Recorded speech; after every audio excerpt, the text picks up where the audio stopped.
Hi, I'm Dr. Kurt Woeller for Integrative Medicine Academy. The title of this short video is Perchlorate Exposure, Toxicity, and Non-Metal Chemical Profile Testing.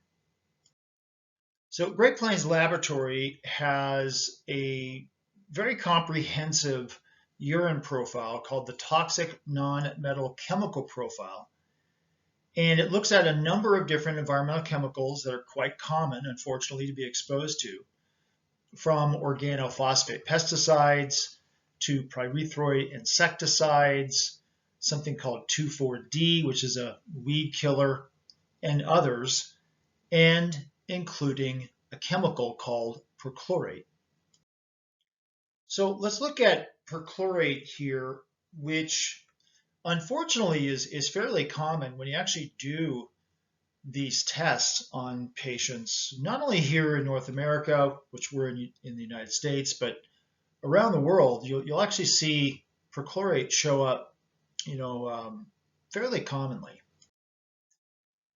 And so when we're looking at this non-metal chemical profile, the presence of a chemical doesn't automatically mean that a person is toxic from that chemical, even though the chemical itself has toxic properties.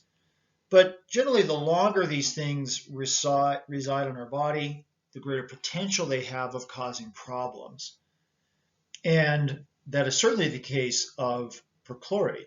Now, it's interesting because you sometimes wonder, where did this thing come from? Because it can come from rocket fuel, it can come from fireworks, explosives, but it is used in fertilizers or some fertilizers. Bleach is another exposure source. And so typically it's fairly common in a lot of municipal water supplies. So one of the things that can help to reduce exposure to perchlorate is a reverse osmosis water treatment system. Now, we could have contaminated water that then contaminates food. So, this is where we're trying to eat organic, but if the organic produce, for example, is being watered with contaminated water that has perchlorate in it, that can be an exposure source. And one of the big concerns about perchlorate is that it is an iodine inhibitor. And so women who are pregnant could be at risk for problems with long-term perchlorate exposure, or I should say high exposure, even if it weren't long-term.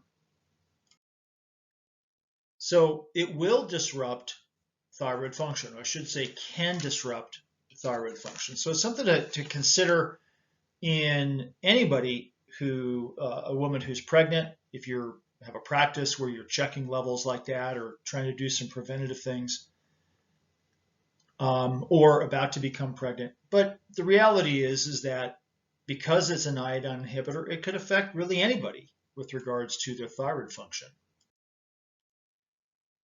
So what it does is essentially occupies the transporter for iodine with regards to the thyroid gland. So it's basically going to get in the way of the thyroid's ability to uptake iodine.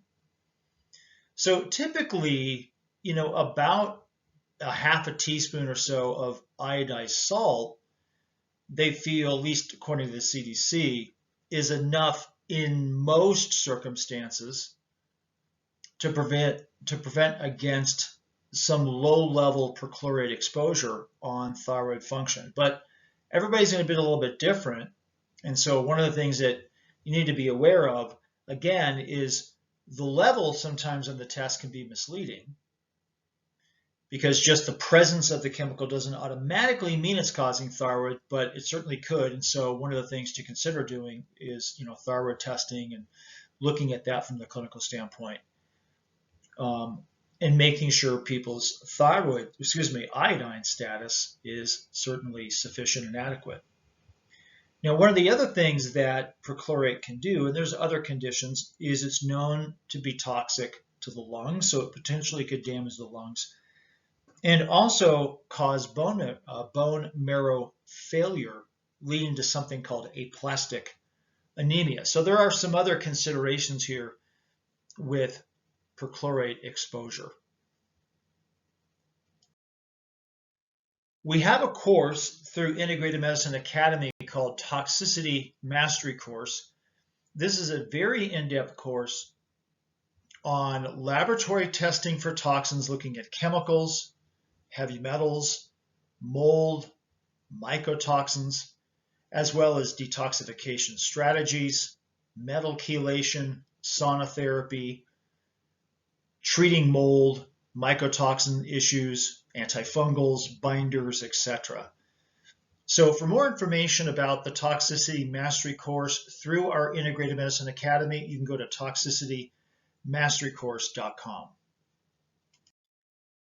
We also have a practitioner website. This is a membership website for healthcare providers called Functional Medicine Clinical Rounds, and this is an opportunity when people join this website to have one-on-one lab consults with myself, Dr. Woeller, my partner in practice, Dr. Trincatella, to talk about a wide variety of lab tests. That could be from Great Plains, that could be from Doctor's Data, ZRT Laboratory, and others.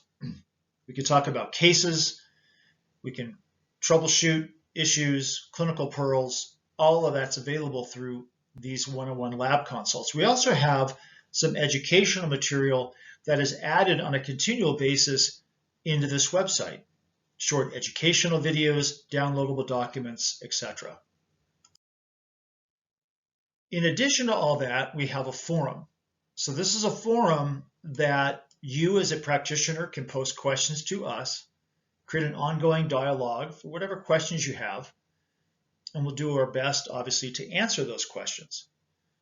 As I mentioned, you can book a consult with us through the lab review service right through the website, and we have educational videos. More information, you can go to functionalmedicineclinicalrounds.com. And then if you have any questions about our different mastery courses through Integrative Medicine Academy, whether it is the Toxicity Mastery Course, our Candida Mastery Course, Homer Mastery Course, Functional Medicine, Organic Acid Training, etc., go to integrativemedicineacademy.com as an overview, or you can email us at integrativemedicineacademy@gmail.com.